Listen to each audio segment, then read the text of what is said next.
just want to talk about like this season, like Formula 2. How do you think it's going to go? Obviously, few new names and stuff. How do you think it's going to go this season? Obviously, we already had one race already. Yeah, I think the first race was already shown who the most competitive guys are going to be. Nikola Solov, Rafa Kamara coming in from F3, two very talented drivers.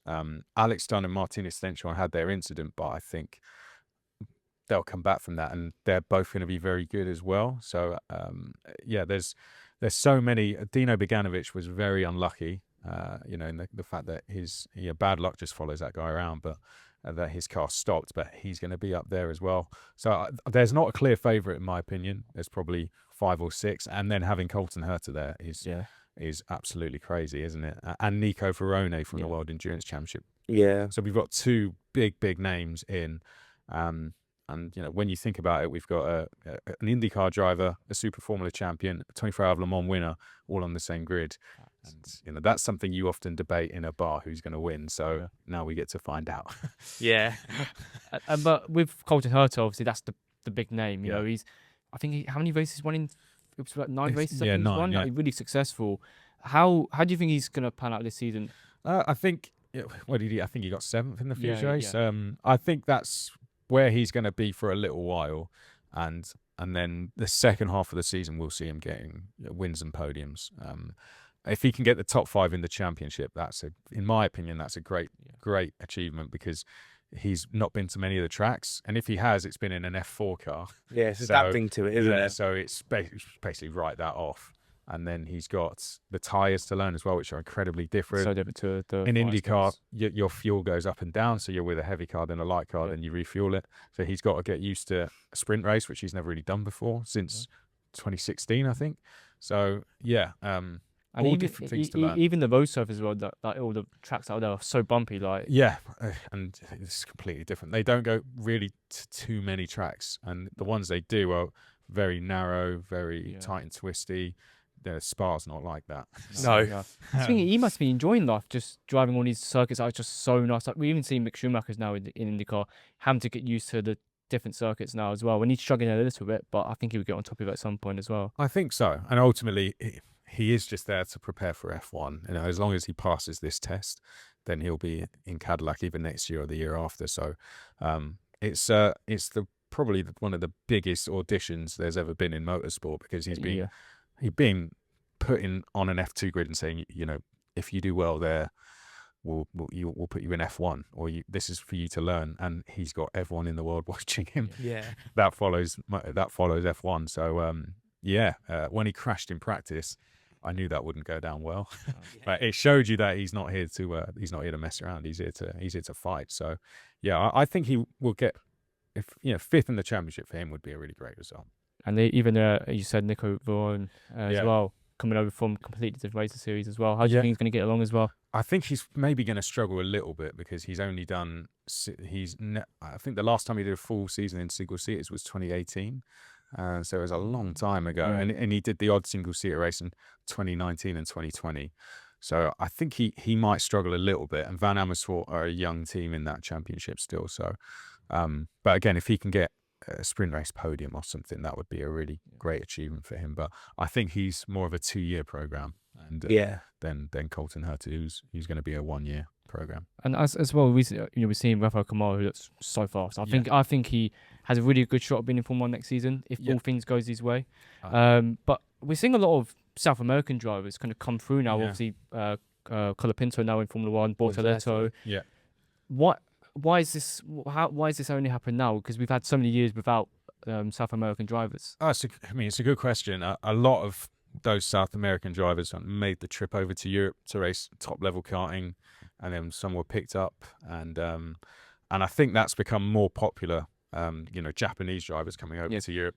I think that's where it all starts. They all race in the FIA European Championship, and then they just go from there. So, and Joshua Dirksen actually used to live in a factory of a team during COVID, because of his budget was so minimal that he was like, if I'm going to get to F1, I have to do this, and came over and raced F4 now he's got quite a lot of backing from Paraguay, but he's earned that. So and he's out with Mercedes now as well, which is helping him a lot. Exactly, one of the nicest people you'll ever meet as well. He's a really nice kid. But I think there is an element of the F4 championships and the karting championships are more popular with South American Asian drivers, and then they go from there. So a lot of Asian drivers, Japanese drivers in particular, are put into French F4, and then they come from there. So Taito Kato was an example of that, and even the F1 drivers are examples of that as well.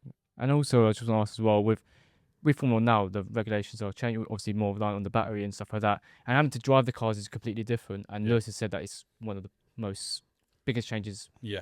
But obviously these cars, Formula 2 cars, Formula 3 cars, they're completely different. You can just drive them normally. Yeah. How do you think this is going to affect the future? Because obviously, they're not driving these cars with these battery systems and stuff. How do you think it's going to affect these drivers kind of coming through and having to adapt to them into Formula 1? Well, I think Arvid Lindblad's proved that it's not going to be huge much of an issue. I mean, he's probably benefited from the fact that everyone's learning it, and his ability is now naturally showing that he's a very talented driver and has a I'm sure a big future in the sport.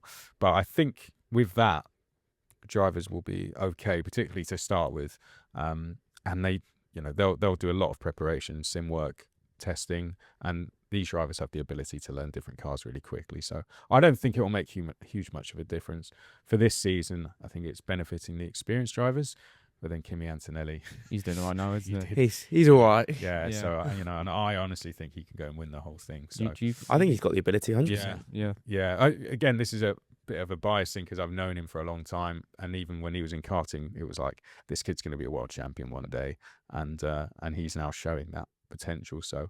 But yeah, back to your question, I don't think it will make huge much of a difference. I think ultimately drivers will figure it out. And just a little bit on Formula 3 as well. Freddie Slater is the name that I've known for quite a bit as well. I watched him at GB3 Brands Hatch last year. Yeah. He's some talent, isn't he? Yeah, I mean, Audi... I was surprised a team took that long to pick him up. I was really surprised. It was actually his decision. Yeah. He didn't want any F1 support. I think every team on the grid asked to sign him when he was in karting and F4. But he, has publicly said that he didn't want that backing until the right time and wanted to wait for the right team. And I think he's made a great decision. Yeah. Number 27 will take Nico Hülkenberg's number 27 car in 2 years, I think. So, He is an F1 driver. When you speak to him, he does not seem like a 17-year-old. He seems like a 25-year-old. So, and he's got the raw talent to do it. And Audi are very lucky to have him. And I think, he'll do F2 next year, and then he'll be in F1 the year after when Nico Hülkenberg decides to leave. That's my opinion. I think so as well. Yeah. And having Bortoletto, I think he's going to be a champion one day as well. That'd be a really strong lineup. That Audi lineup would be amazing. Yeah, they've got a great future. If they can just get that car to a level of fighting for podiums when those two become teammates, that's going to be an incredible lineup. Now, something might change in the meantime. He might get swayed by another team, but I think that's a really good thing to be a part of personally. And it's only the start of Audi. Their first driver they signed is Freddie, and they've signed, if you speak to anyone following the feeder series, he's the top driver. So, yeah. And even I struggle to say his name. Ugo Chukwu. Ugo Ukachukwu. Yeah. Ugo Ukachukwu. I'll get that name right at some point. Ugo's fine. But he's I think he's like 6'3". He's a very tall driver. So there's a kind of a son of, can he actually fit into a Formula 1 car if he ever gets there? Yeah. But he's between him and Slater. I think they're kind of the top two guys in Formula 3. How do you think he's going to get along this season and in the future? I think Ugo could win F3 this year. Everyone's going for Freddie, but Ugo showed that he can win. He's got a year of experience under his belt. He won the Formula Regional Oceania Championship, beat Freddie in that championship as well, which happens in New Zealand.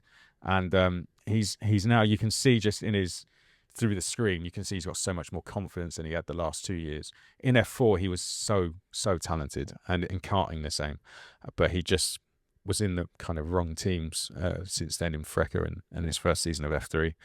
And now he's with Cab Boss are the reigning champions. I think he can go and win it. But Teofil Niall, his teammate, will be one to watch as well. Having won Macau, he was in the Formula E rookie test. He's a very talented driver as well. But there's a lot of talent in Formula 3 that I feel like I think even now, just in general, there's so much good young drivers coming through, and even Formula teams are picking them up. And was it the other year, last year we had like 5 new drivers and stuff like that. It's incredible how much fast drivers. It feels like we need more teams to kind of fit all these great talented drivers in. Yeah, since Formula 3 started in 2019, its current form, this is the best grid I think there's ever been. I agree. Because there's so many people who can win it, and I think that this is the whoever wins this is really going to stand out, because it's going to be a tough season to win because of the amount of talent on the grid. So yeah, I think Formula 3 and Formula 2 is in a very good place at the moment with the drivers on the grid, and it will only get better. Yeah, and just finally as well, I've been seeing about the Dino Beganovich documentary. You said you've been kind of involved in that as well. How's that? Yeah, well, it was again because of the fact I'd known him in karting. The producers reached out to me and said, "We're making this documentary on Dino, and kind of following his career over the last few seasons." And they asked me if I could do some interviews for it and do some voiceover work for it as well. So we did 3 days, one at my charity event, one in Sweden, then another one back here. And yeah, it was superb. And then doing all the voiceover work for it, similar to what you see in Drive to Survive when voiceover kind of comes.